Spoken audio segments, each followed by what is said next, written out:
নেতৃবৃন্দ এবং জনতা সবাইকে জাতীয় পার্টির পক্ষ থেকে আপনাদেরকে জানাচ্ছি বিপ্লবী শুভেচ্ছা। প্রিয় সংগ্রামী সাথীগণ বন্ধুগণ, আজকে বিশ্বের মানচিত্রে ফিলিস্তিনের নিজ রাষ্ট্রে আজকে পরবাসী হয়ে বিশ্ব মুসলিম মুরুদের বুকে পেরেক লাগিয়ে আজকে গাজার মুসলিমদের উপর নির্মম নির্যাতনের পেরেক মেরেছে। আমরা বিশ্ব মুসলিমবাসী নীরব ভূমিকায় অবতীর্ণ হয়েছে। আজকের এই প্রোগ্রামটাকে বিশ্ব মুসলিম মুরুদের মুখ থেকে পেরেক খুলে গাজার মুসলিমদের নিধন বন্ধ করতে হবে। এই হোক আজকের প্রতিজ্ঞা।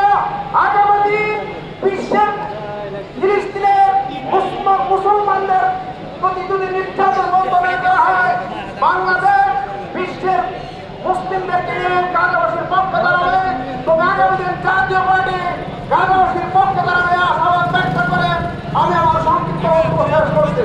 আসসালামু আলাইকুম।